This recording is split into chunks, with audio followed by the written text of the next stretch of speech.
Bonjour. Bonjour et bienvenue dans cette vidéo qui s'intitule « Une astuce efficace pour mieux parler anglais au téléphone ». Parler anglais au téléphone est un exercice difficile pour beaucoup de francophones. Ainsi, une étude du Wall Street Institute, ou Institut Wall Street, ou WSI, de 2013, révèle que 71% des salariés français étaient gênés pour leurs appels téléphoniques en anglais la même année. Est-ce également votre cas? Pourtant, une astuce peu connue mais efficace vous permettrait d'améliorer facilement et considérablement votre communication en anglais. De quoi s'agit-il? Parmi d'autres, une astuce peu connue et peu appliquée consiste à surjouer son accent anglais, à le théâtraliser. Surjouer, que signifie ce mot? Simplement, à propos d'un acteur de théâtre, parler avec exagération. Surjouer son accent anglais peut s'appliquer en toutes occasions, mais le mieux est de commencer à l'appliquer au téléphone. Pourquoi? Simplement parce que les gens au téléphone sont moins inhibés, sont moins gênés, sont moins intimidés pour parler qu'en face à face ou devant un groupe. Ils ne voient pas leur interlocuteur et sont donc moins impressionnés. Surjouez votre accent anglais. Comment faire?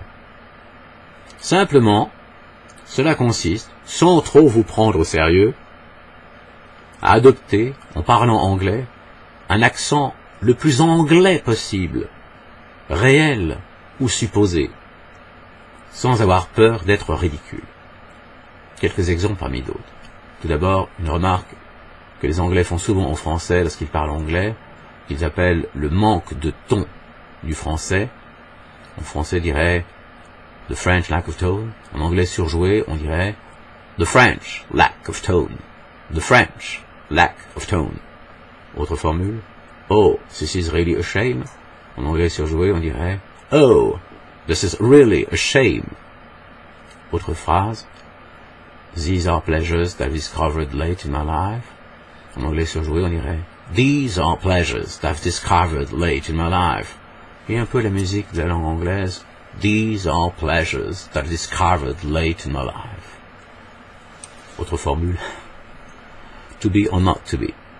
This is the question. Or that is the question. To be or not to be. That is the question. To be or not to be. That is the question. On pourrait multiplier les exemples. Un nota bene très important. N'ayez pas peur d'être ridicule. Le plus souvent, plus vous vous sentirez ridicule, meilleur sera votre parler anglais et sonnera bien à l'oreille de ceux qui vous écoutent. D'ailleurs, cette technique était largement abordée pendant mes formations lorsque les stagiaires le demandent. Par exemple, le jeune Stéphane, élève de terminale, qui avait une moyenne en anglais de 11 sur 20 pendant l'année, a réussi à décrocher un joli 16 sur 20 à l'oral d'anglais au bac en appliquant cette méthode. Vous pourrez en faire tout autant. Et d'ailleurs, je tiens son témoignage à votre disposition sur simple demande de votre part. Cette astuce vous a plu? Cette astuce vous a plu?